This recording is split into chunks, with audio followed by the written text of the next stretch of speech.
Okay, we're going to hear from our race winner. That's Jeff Gordon. He's the driver of the number 24 AARP member Advantages Chevrolet for Hendrick Motorsports.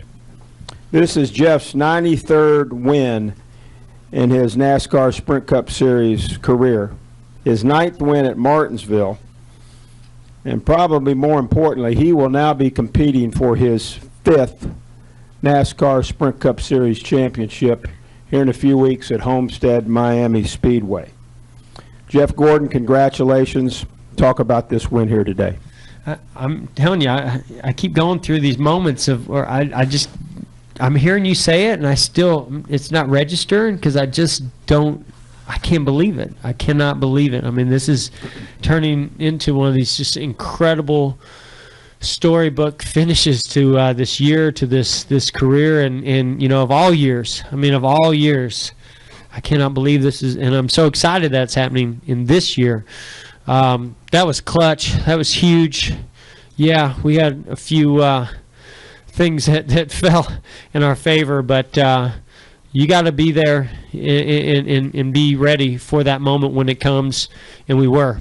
Our car was pretty solid all day, and our restarts are pretty good, and we fought through some things, and our car was good on the long runs. We were having to make some adjustments there, but we still had to go battle. I mean, Jamie's real aggressive on those restarts, and Kyle and some other guys there, and we had to battle it out with them, and man, it was tough, but gosh, this feels amazing. It feels amazing to be able to go to Homestead and go battle for that championship.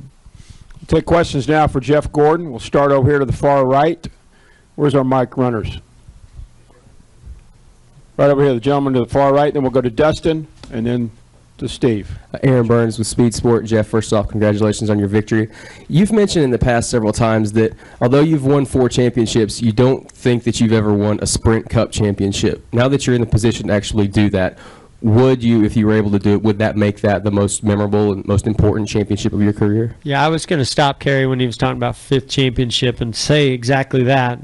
You mean go for my first Sprint Cup championship. And I truly do feel that way. I mean, the format's changed completely. The trophy's completely different. The banquet's completely different. The competitors are completely different. Everything's changed since I won a championship.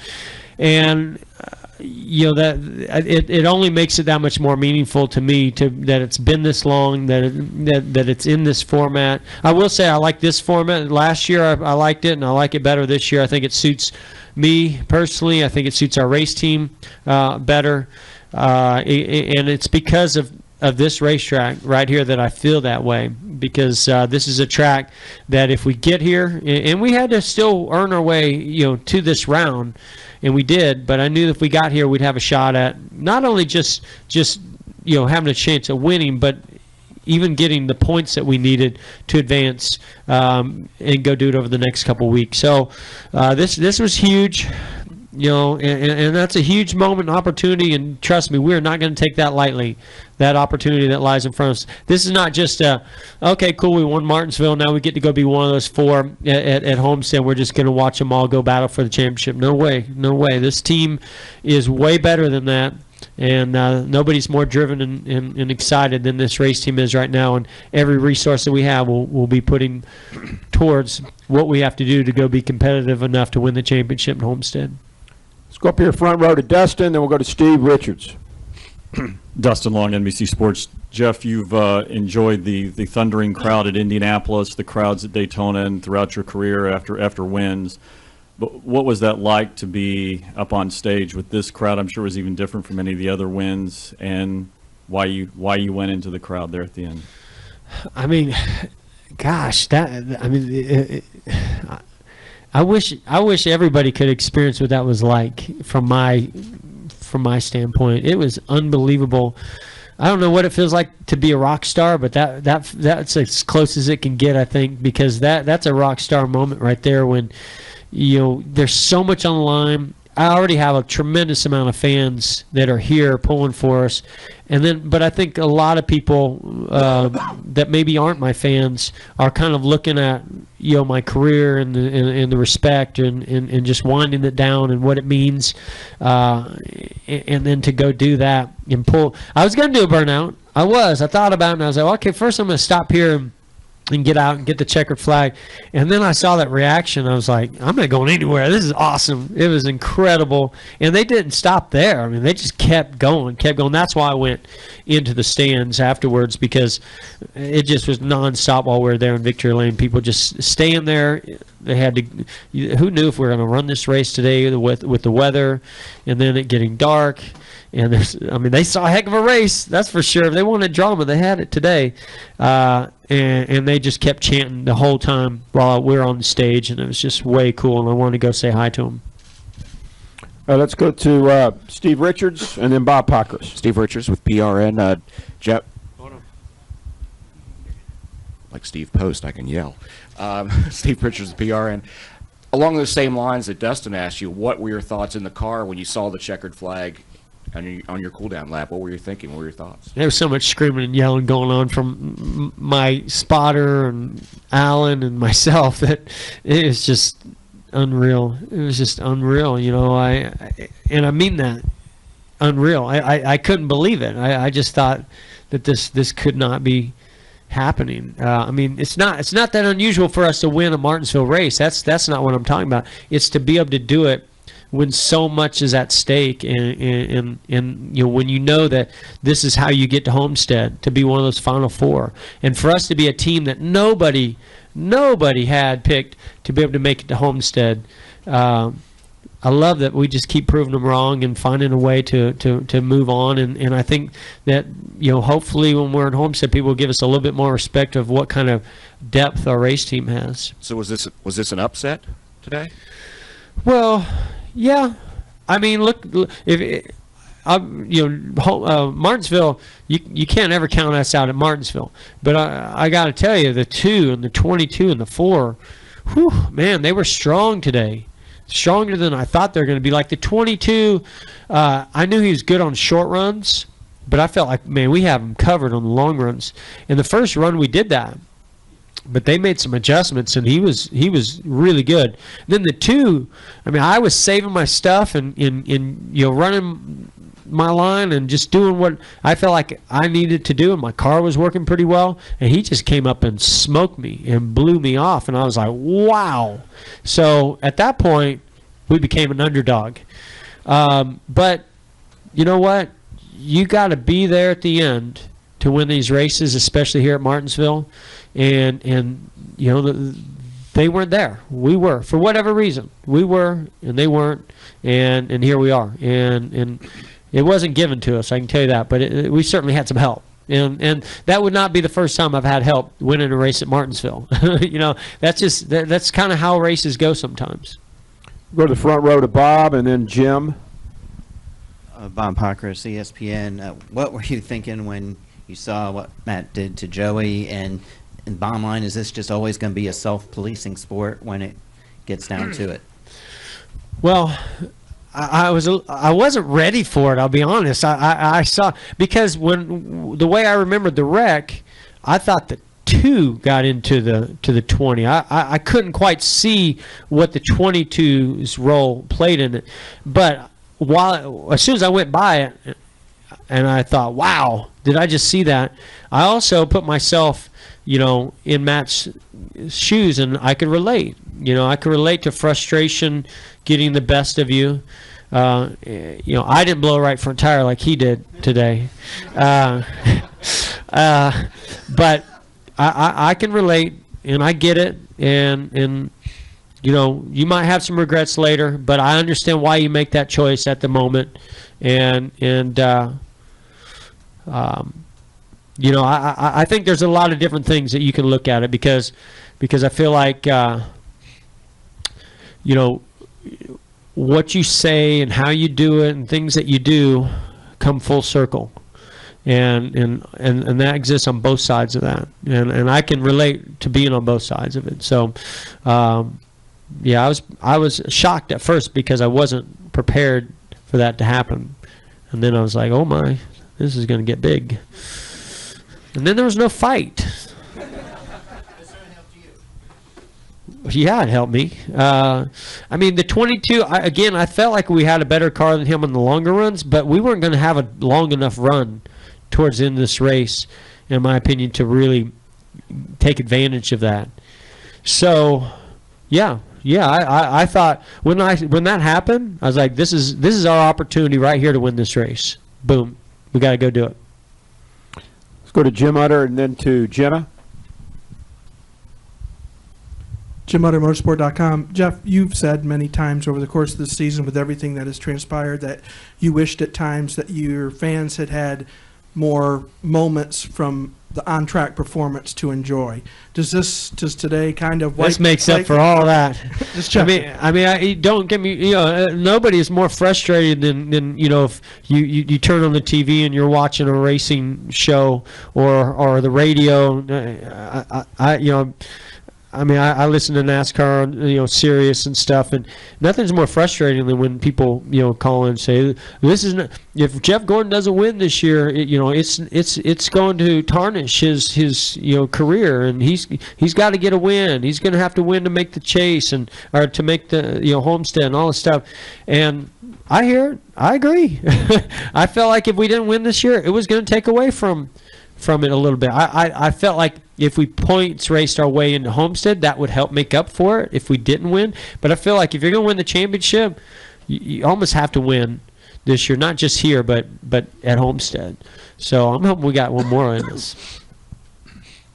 Let's go to Jenna, and then we'll go over to the Barry.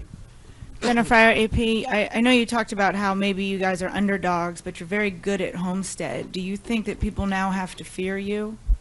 Well, listen, why can't we win at Homestead? That's what I say. I mean, I think a lot of people didn't think we could do this, and we have, and there's no reason why we can't do it there as well. And I agree with you. I like Homestead. It's a good track for us. We were better last year, and we dominated that race, I know, but we were better last year on the mile and a half than we are this year. There's no secret about that. I think it's a little bit on us and a little bit of our competitors just being better.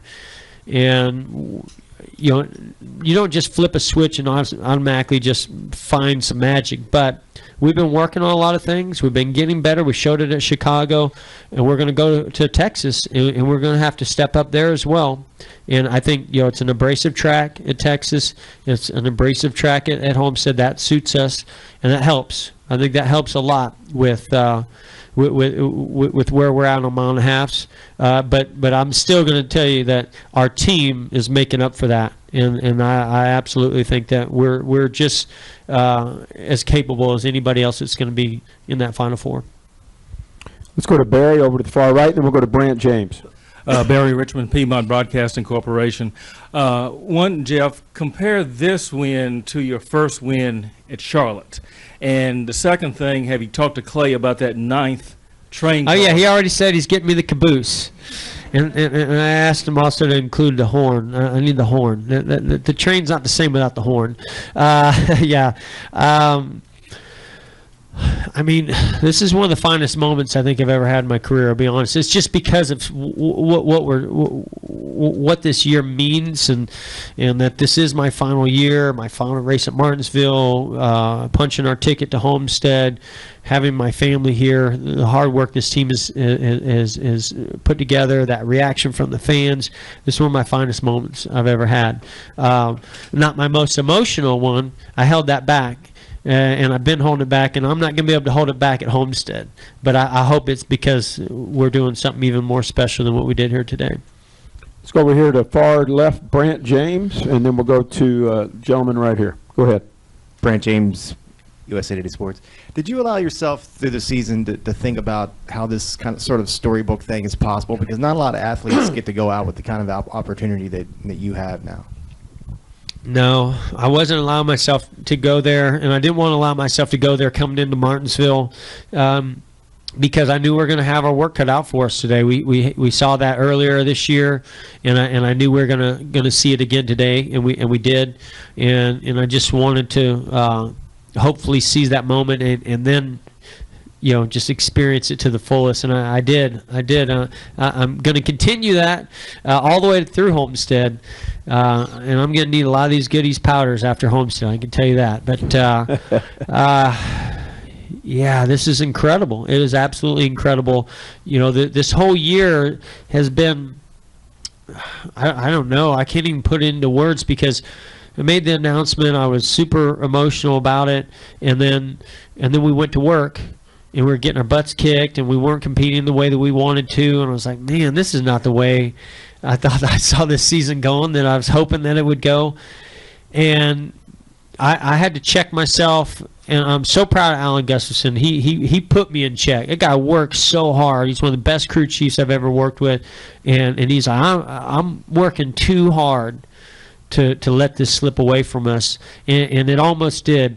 And that brought us back together as a team, as a driver, crew chief, in that communication, and we started going to work then, and we started getting better and better, just ever so slightly every single weekend as a race team. And from that point on, I thought, man, the season's not over. Anything can happen. Let's get ourselves in the chase. We got ourselves in the chase, and then we went to Chicago, and that changed everything for me. To run at Chicago the way we ran there, to lead laps and have a fast race car, even though it didn't finish the way I wanted it to, that turned it around for me to go, wait a minute, they're not even thinking that we're on the radar, and we are. We're more than people think. Not only are we capable of being very consistent, but I think we can run better than people think we can too. And we've proved it the last now 7 weeks. Earlier in the season, did you have a points finish number in your head where you thought, if I go out like that, I can be proud of it?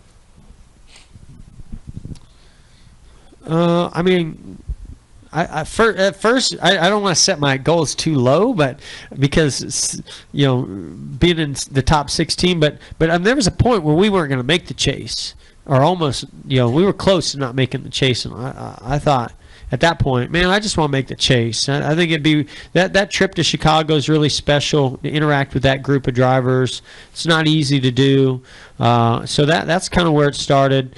But again, when we ran as good as we did at Chicago, I was like, wait a minute, all right, I'd like to see us advance to the next round. And we had advanced to the next round, and each time you just kind of reset your goals. But I didn't have any preconceived mindset of what I wanted to do. I just wanted to be competitive, and that's what was frustrating. I wasn't competitive. Not the tracks I felt like we should have been, and the ones we weren't capitalizing on it. And so this makes up for a lot of that, I can tell you that. Over here far left, go to this gentleman, and then I believe you had a question, Mike Embry, and then that might wrap it up. Zacatan's already front stretch. Obviously, you had your kids in victory lane. It's not the first time that's happened, but this is a big win. How was that for you, and did they really get a sense of how big a win this was for you with all the emotions and all the people screaming and everything?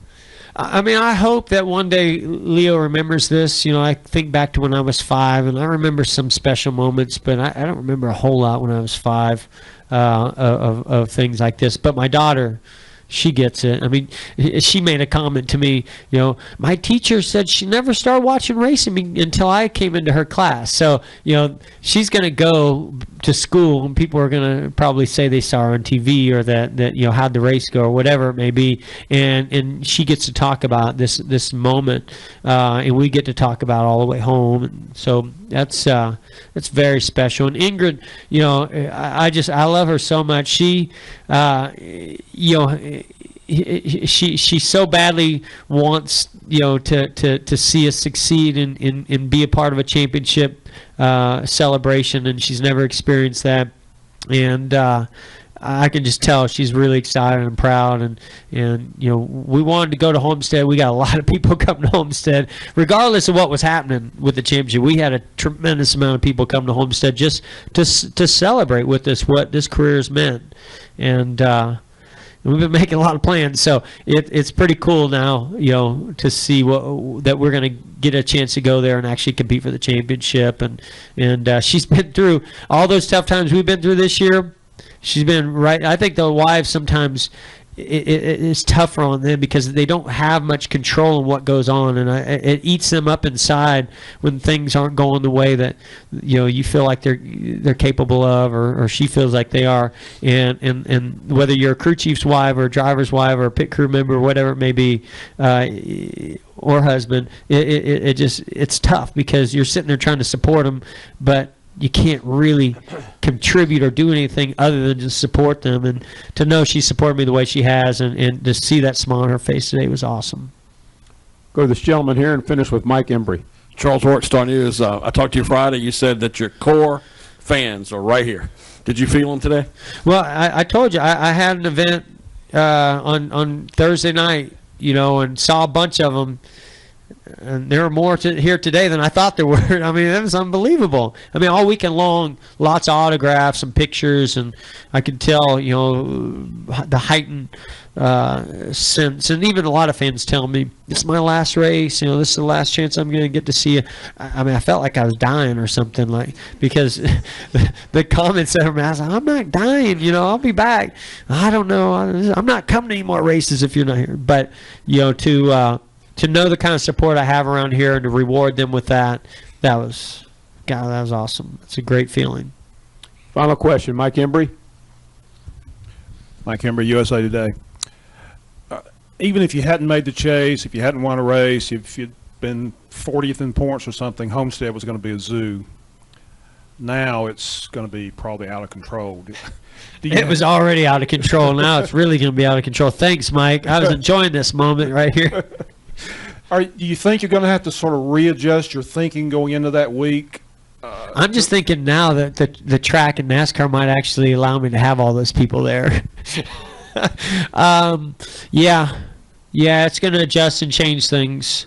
What's cool, and this is what what I love about this format, and this is very cool about winning this race. I thought about Joey Logano when he won at Charlotte. It's just how you can plan, ahead for the next couple weeks.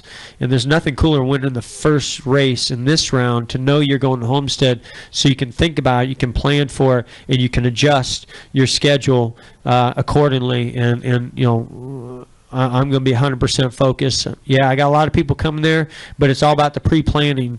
But I'm 100% focused to go there and do what I got to do with this race team. And I can't wait to get to work on that. I know when I get back on my phone, the things I'm going to be texting and emailing with Alan and the engineers already just from today. But I can't wait to get in that meeting on Tuesday and start working on that. But I'll be working with my own personal team, at JG Inc. and John Edwards and those folks to make sure that we got everything squared away to make that week enjoyable, but yet very serious about this championship.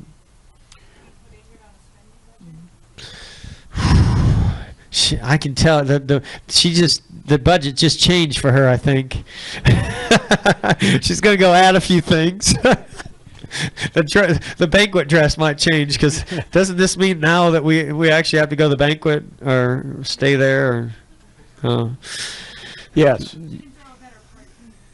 Yes, and she can throw a better. It can't get any better than the one we got that we're going to throw. But this I don't know. The sub race can forget. I'm not even going to talk about it. It's going to be fun. Cool. Thank you, Jeff Gordon. Congratulations. We'll see you next week at Texas, and we'll definitely see you at Phoenix and Homestead, Miami.